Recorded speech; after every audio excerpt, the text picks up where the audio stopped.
This is the Motivated Business Show, hosted by me, Mark Terrell, the author of Motivated, the Reluctant Leader's Guide to Building a Business that Sets You Free. In my book, I share the 7-step process to get the measure of your business. M.E.A.S.U.R.E is an acronym that stands for Mirror, Evaluate, Action, Systemize, Unify, Review, and Energize. On each episode, I'll be chatting to a business owner about how they stay motivated and how they've got the measure of their business. So without further ado, let's find out who's joining me on this episode.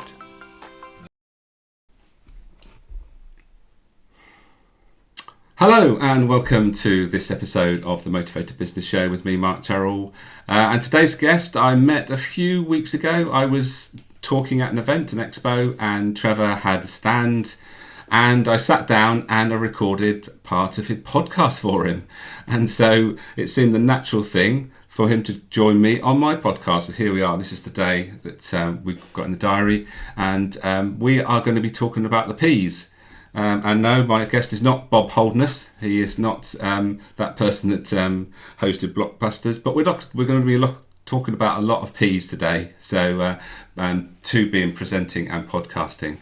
But there we go. We will get into that very shortly. But before we do that, let's just remind you of a few things. Firstly, my book. Reason I tell you about it is I'd like you to buy a copy if you haven't got one, obviously. And you can buy that either from myself, directly from my website, or you can buy it from Amazon in paper or Kindle form. And if you'd like to also just keep the podcast wheels in motion, then you can buy me a coffee. And by clicking on the QR code, you go straight there and buy me a coffee, and any donations are well received and appreciated. But if you buy me 2 coffees, I will send you a copy of my book. So there we are. Hopefully that's an offer you can't refuse. But with that out of the way, now let's bring on today's guest. Welcome, Trevor. Hello, Mark. Great to see you. Thanks for inviting me. I'm very much looking forward to our conversation. Let's give you an opportunity to introduce yourself properly first, though. Okay, well, that's great. Thanks, Mark. Yeah, absolutely. As you said, we met at the Filton Business Expo, and you came on my podcast. So my quick 30 seconds is that I did a sports degree 100 years ago. I got a job. I wanted to be a sports journalist, and I spent 29 years in the local media sector and completely failed in my ambition to be a sports journalist. So there you go, 29 years of complete failure. I did end up being the regional managing director and managing, massive teams and huge turnovers, but never made it as a sports journalist. So there's still time. And then a dozen years ago, the company that I worked for, which was part of the Daily Mail group, decided to offload their regional arm, which was probably good timing given the state of local newspapers today. And I set up my own consultancy, and now I specialize in helping business people with their presentation skills, their sales pitches, their public speaking, and indeed their day-to-day sales interactions. Brilliant. There's a potted history of Trevor's, how he got to be doing what he's doing. So that's really interesting. We might delve a bit more into that as we have our conversation, Trevor. But let's firstly start. We're talking mainly about presenting today, but we might sort of meander over to podcasting at some point. Because presenting is the thing that you just said that you help people with. And what I want to talk about first of all is the thing that holds people back. And I think one of the things that definitely held me back in the early days was confidence, wondering whether I had the confidence to do it. But sometimes you just got to get on and try it, don't you? So how does that sort of work for most people when they have to do a presentation in maybe in their company or in a networking setup? Well, you're absolutely right, Mark. I know loads and loads of business people, and if you meet them on a day-to-day basis, they come across as being quite confident, they know their stuff. And then you say to them, hey, what about doing a presentation? And they run a mile. Right. And it's a strange one, really, isn't it? Because, they know their stuff. They're good people because that's what their job is all about. Yet the thought of standing up potentially, or, in these days it could be virtual as well, of course, and doing that presentation. And one of the things I always say to them if they're really lacking, that confidence to do it is, I say, if you don't present, you're letting those people down who would have been listening to you. because they're never going to get an opportunity, to understand what you've got to share and benefit from it. So it's not about you. It's about you letting them down by not presenting. Right. So that's one of the tacks I take, and to see whether that can convince them that, I hadn't thought of it like that, kind of thing. But it is a big thing, that confidence. I think the other thing I notice when I work with people is that usually it's the 10 minutes before you start that is the real big problem area. People just get themselves in a right lather, and once they get going, they're fine. And usually what happens is they enjoy it so much, then they slip into that thing where we all try and avoid when we're presenting, which is running over on time, because they think, this is great, I didn't know I could do this. Yeah. It's interesting, because I think flicking through your book, and Trevor has written a book all about successful presenting. The number one P, and there's a 7P process in the book, so we won't be going through all 7 steps today. The number one is purpose, the reason why you're doing it. I guess that's where we should always start, isn't it? Well, absolutely. I've been in audiences, and people have done presentations, and they've spotted me, and they'll come up to me and say, "How did I do? How did I do?" And I'll say, well, what was the purpose of your presentation? And they look at me kind of blankly, as though, "What? What do you mean?" And I say, well, your purpose is, why are you presenting? What do you want the outcome to be? And to a degree, what do you want the next steps to be? And until you know those 3 things, how on earth can you think about what you're going to present? And of course, this is where people get it largely wrong, because they think, I just where was the last presentation we did? I'll just change the front slide and off we go. But if you've got that purpose focus, because all the way through those 7 steps, it's going back to that purpose, which is why it's number 1. Establish that, and it makes such a big difference. Yeah, I read a book back in the day called The Jelly Effect, and it really brought it home to me, because it's the jelly effect. They talk about just throwing information, as if you throw jelly at a window, then the odd bit might stick, but most of it won't. So if you want the jelly to stick, then you've got to understand who you're talking to, the reason why you're talking to them, and also you want to know what the outcome is that you want to get at the end, isn't it? Absolutely. I mean, the jelly effect I call the kitchen sink effect, where people think, I need to tell them this. I need to tell them that. And this. And don't forget, I must mention this. And most of that is irrelevant to what the audience are there for. But as the presenter, you feel as though I've got to tell them, because it means they'll know how good I am. Yes, indeed. Yeah, I suppose then that brings us on to another topic, really, then. It's about sort of taking it seriously, isn't it? And realising that you have a serious thing to do if you're in front of people, taking that time seriously for the opportunity, firstly, and not wasting the people's time that are listening to you as well. Well, I think you're right, because if you think about it, Mark, and people listening to this, you've got a chance to do a presentation, whether it's your 1-minute elevator pitch at a networking event, but there are going to be 10, 20, 30, 40 people, maybe more. And in theory, you've got their attention for whilst you're speaking. So, if they all turned up in your office right now, 40 people crammed into your office and said, we've come to listen to you for 20 minutes. Wow, okay. And that's why, I think a lot of presentations, they tend to be wasted. I call them golden opportunities. So just don't waste it. And that means you've got to put the time in to prepare, and you've got to put the time into practice. Yeah, absolutely. And we've got to actually breach the topic of the dreaded slides, or the death by PowerPoint, which is a lot of people talk about. So what was the biggest mistake people make when they introduce slides, do you see? Well, I think that it's the words, Mark. How many times have you sat there with a slide with tons of words on?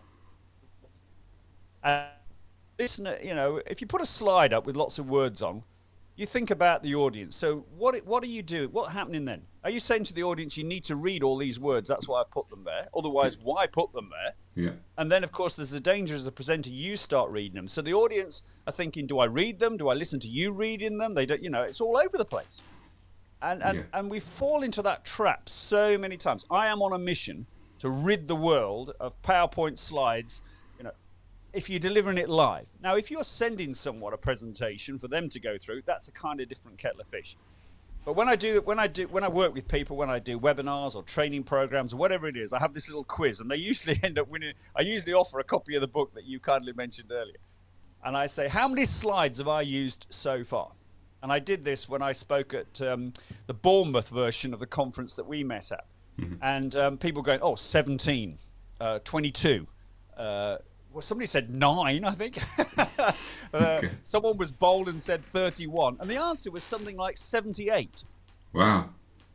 And people are astonished, and they said, 78 slides? I've only been speaking for 16 minutes. The point being is that it's not the number of slides that cause death by PowerPoint. It's what you put on each individual slide. You put up a slide with lots of words, lots of complex diagrams, people go, oh my God. So the rule is, and I kind of invented this myself, so I think it's a prompt. It's not a script. A prompt, not a script. And if you can work on that basis, but people find it, most of the people who start working with me on a key presentation or sales pitch, the first thing is, I've got to persuade them to get rid of the words. And that's a tough gig for them. Often because the presentation's not being created by them, but somebody in a marketing department who's got no idea, ultimately, how to, deliver a key presentation. Excellent. Yeah, and absolutely agree. It's one of the biggest learnings I've had. When I first started out, I was anxious about all the things and putting every bit of information on those slides. But now, like you say, I keep it to a minimum and also use an image as a prompt rather than the actual words I'm going to say. Because otherwise, like you say, there's what's the point? You might as well just or even get rid of the slides, Mark. Get rid of them. Okay. Can't really. I should have got it prepared to show you on screen, but I've got an old suitcase, and I call it the 1970s PowerPoint. Right. And I do some gigs where I just don't use slides. I just pull things out this suitcase, props. And of course, people still talk about it. I've got this one where I do a wetsuit T-shirt analogy about how is it easy to buy from your company, and people say to me years later, "Oh, I remember the wetsuit thing, Trevor." They don't remember my slides. Well, that's a lesson in point, isn't it? It's not the words; it's the actions it's how people you make people feel that matters, isn't it? So if they're inspired in some way, they're more likely to remember and also maybe take some action as well. Yeah, absolutely, definitely, without doubt. And so again, the P of PowerPoint is number 5 in my circle of 7. Because most people do it number 1. As I mentioned, they fire up the PowerPoint, see what they did last time, change the front slide to your company, not the previous company, and think, oh, great, I'm ready. Yeah. But don't you think that's because most people don't really want to do it? And with regards to motivation, when you've got a reason to do something, then you're more likely to find a way. And most people may be also thrown in to do a presentation last minute, no real time to prepare, and then of course they're sort of thrown under the bus a little bit. Is that something you come across a lot? Absolutely, that does happen. I remember going to a conference because one of the things about presenting, I always say to people, collect the anecdotes, the stories that you've seen. And I always say to people, if you want to learn how to be a better presenter, sit in an audience, someone's presenting, you become the coach. So when they come to you afterwards and say, Trevor, what could you coach me on with my presentation for next time? You would tell them. But yeah, I think you think you're right. People who we've all have heard people who stand up in front of an audience and say, "Oh, I'm sorry about this, but I was only told I was doing this last night." Yeah. You're kind of thinking, okay, so what you're really saying is this is going to be rubbish. Yeah. And I've already made my excuse for why.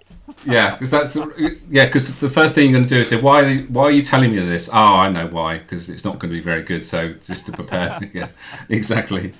So let's go back to the positives with regards to presentation and the opportunities that give you. So I cannot believe the amount of people that I meet in networking situations who have never stood and done a presentation to their networking group because they don't see the point, or they just don't want to do it for some reason. Because I see it as, when you talk about opportunities, especially when you're networking, if you can stand up and get a 20-minute slot in front of everybody, that is a golden opportunity if there is one.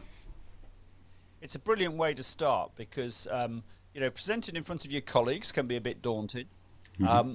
But presenting at a networking event where, smaller the better in a sense, so you might get 5 or 10 minutes And usually a lot of the small networking events don't worry about equipment. They may not be geared up for it. You might be meeting in a cafe or something like that. So again, it's a great way of presenting when you get going, not using slides. Because you've got, you don't have to worry about the equipment, the slides, the size of the screen, all that sort of stuff. So my advice would be, if you're reluctant to present, find a presentation opportunity. And it could be outside of work as well. It could be like to a community group or the club that you represent or whatever it might be. 5-10 minutes, no slides, and talk about something you know well. Yeah, and also, I suppose, just talk about the barriers. Personality is another thing, isn't it? So most people would assume that extroverts are more inclined to be good presenters, and introverts maybe not so much. So what's your view on that? Well, that's a great point, because it's in one of my programs. I talk exactly about that, because people think you're right. People think, oh, you've got to be an extrovert to be a great presenter. You haven't.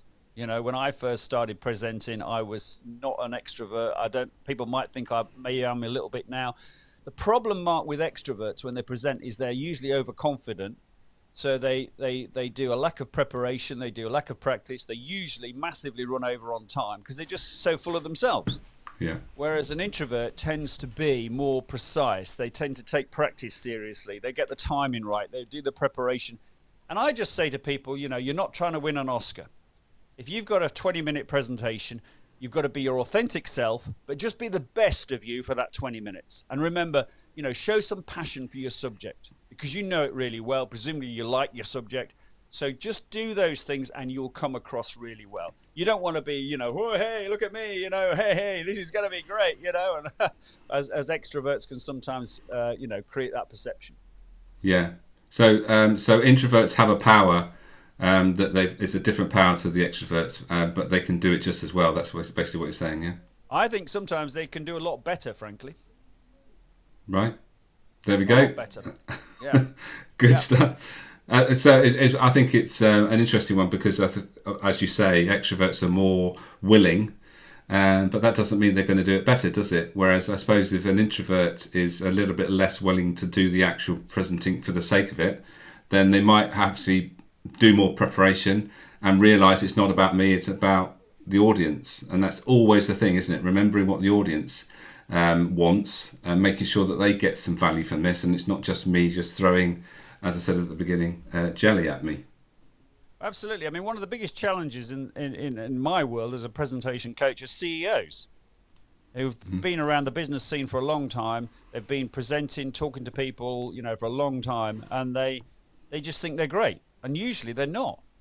And it's because they just think, well, because I'm confident about standing up in front of people, I can be a great presenter.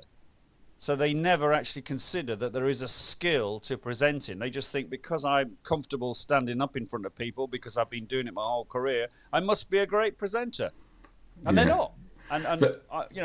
So when businesses are presenting as a team, like for a big investor pitch or something like that, I say to them, so who's your best presenter? Who's your number one presenter? And let me put a caveat. I don't think it'll be your CEO or your chief financial officer. And then they think, oh, wow, what do you it could be a junior member of your team. But if they're the best presenter, it's like, who's your best centre forward? Who's going to score the goals for you? Yeah. It's that cringeworthy, I don't know whether you watch The Apprentice, when they have to present their ideas.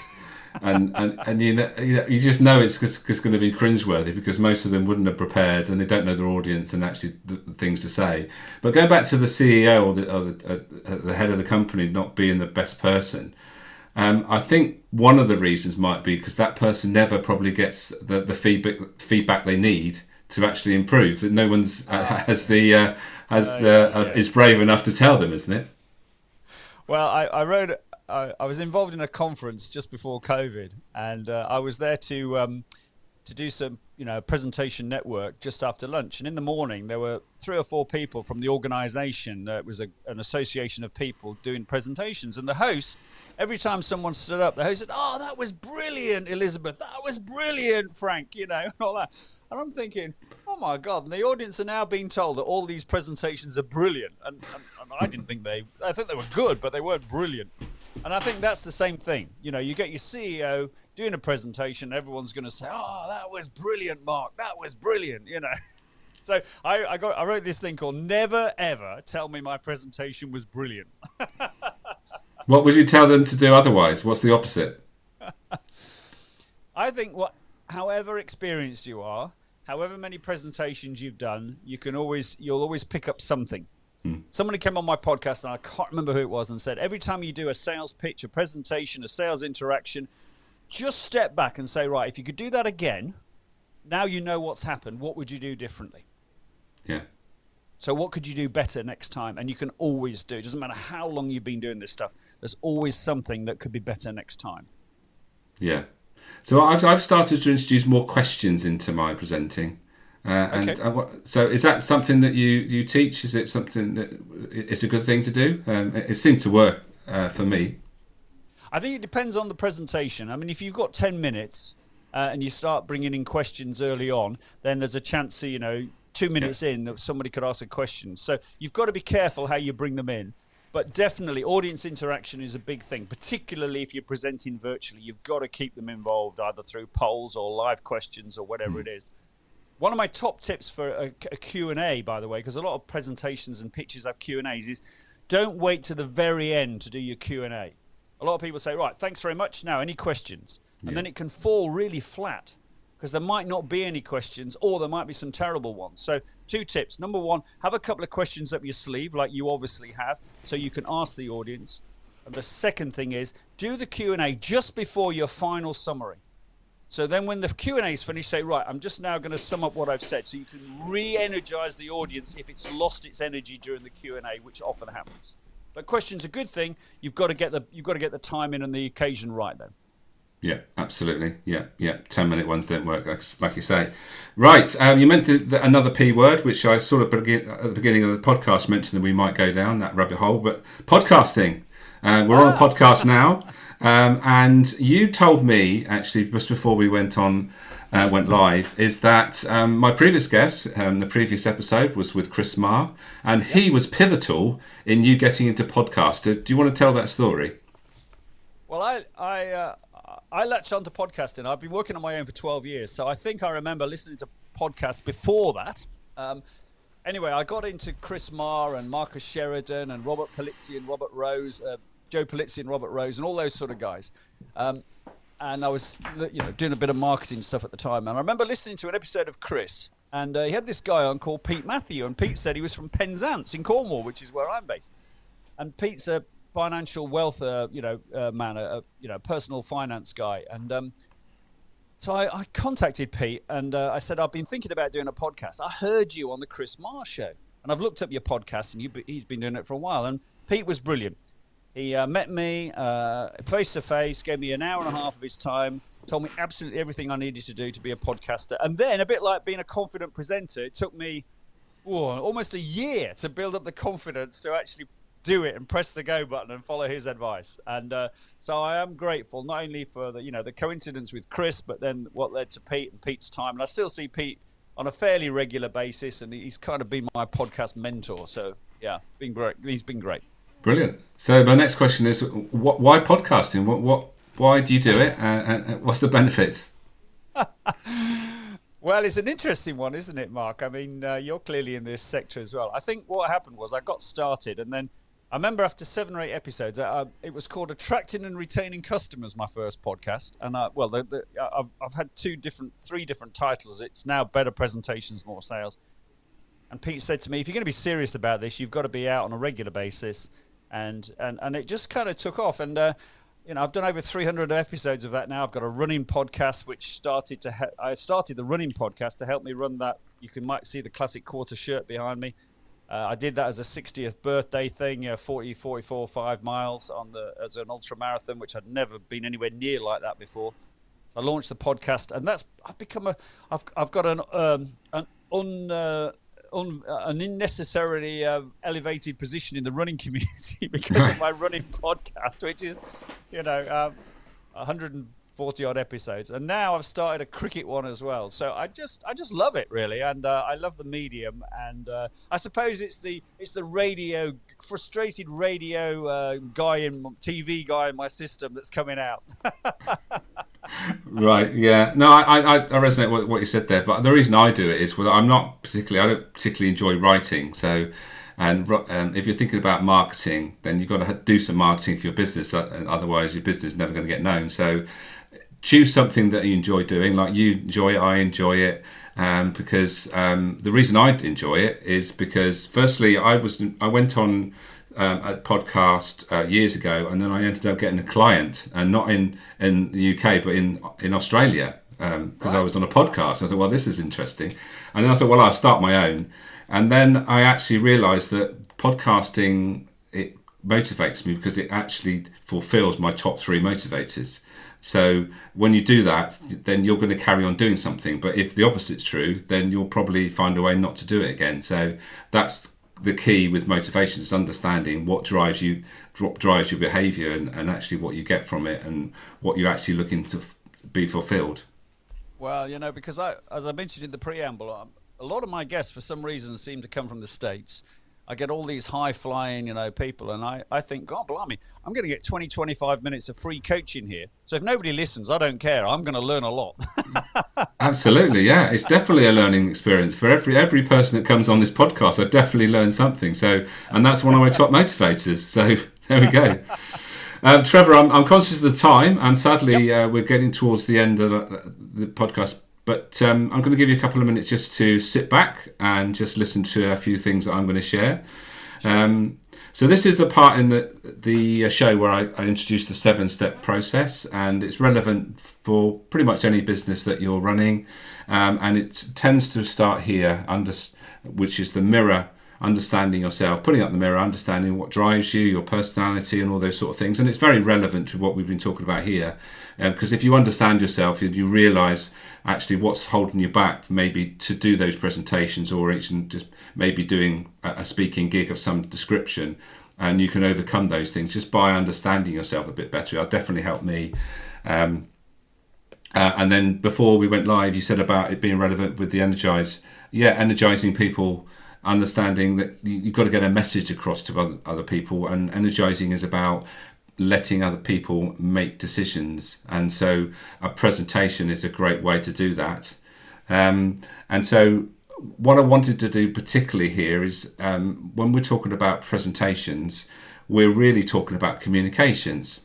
So one of the models I use in the evaluation stage here is where evaluation is where we decide where we are and where we want to go, and then start planning how we're going to get there, is this model, which is the 5 elements tool I use. And the reason I use this is because there's 5 elements, but we're not good at all 5 steps in the process. So the way to describe this is to maybe think about if you are planning your shopping. So let's make it food shopping. Most people need to do that. And so when you think, right, we need to go shopping, there's certain things people will do because of their communication style. So some people might go, oh, right, which supermarket are we going to go to? Or somebody might say, oh, yes, but how much have we got to spend? Or somebody might say, yeah, but let's look in the cupboards and see what we really need, and see what the things that we bought last time that we didn't use. So all these things are in the mix. And so when you think about planning something, all these sort of things are going on in your head, and that actually affects the way we communicate. It's the way that we go to that point in the process. So let's just skip through the 7 steps. So first of all, you need to check where you are. Then you've got to have a vision as to where you want to go. So when we go back to the supermarket thing, then the vision is, right, we need to go to shopping, we need to get the food for the week, and by the time we've completed it, we want to have enough food in the cupboards and in the fridge and freezer to keep us going for the next week. So then the planning stage is, right, so that might be where we're going to go, and which supermarket, and also thinking about what's important to buy, and again, it comes back to what the supermarket is particularly good for. Facilitating is, well, how much have we got to spend? and realising that that has an effect on what we can afford. So if there's a budget, then we've got to make sure that we go to the supermarket that fits our budget. And then you've got to do it. Go to the supermarket and see how you get on. And you know that when you go to the supermarket, some things will be out of stock. So you've got to make a decision on the spot to change something. And that's very much about doing. And then the whole process starts again when you go to next week, when you need to do it again. So communication is interesting in that we think about it as just a conversation and we're talking about things, but actually we've got to think about what's going on in our heads at the time, and that influences how we communicate with somebody else. So there we are, Trevor. What do you think about what I've just shared there? Well, I think there's a huge amount relevant to what we've been talking about there, Mark, because a presentation is a communication tool, and it's really important that you think about who you're communicating to, how you want to communicate, what they're expecting from you, and all the bits that come with that as well. So it's a great analogy, the supermarket. I really like that, because I think you could use that for presenting easily or doing a sales pitch or whatever it might be. So yeah, really, really great stuff. Yeah, because I mean, it doesn't matter how many people you're communicating with. So for instance, when I'm going shopping with my partner, she'll think about other things than what I think about. I'm thinking about the quality of the food is at the moment is important to me, whereas she might be thinking more about keeping the budget under control. So it's important to make sure everyone's on the same wavelength, and that's where communication breaks down, when people are thinking about two completely different things. Sadly, Trevor, our time is up. I'm very grateful for your time today. I've really learnt a lot, and I will continue to learn from your book and all the other things that, because I think, as you have said, it's an important way to get a message across. So thank you for your time today, and hopefully our paths will cross again very soon. Well, of course, I've got your book, Mark. We did a book swap. Excellent. So, yeah. Well, it's been an absolute pleasure. So thank you so much for the opportunity. Yeah, it's been great fun, Trevor. And yes, we'll catch up very soon.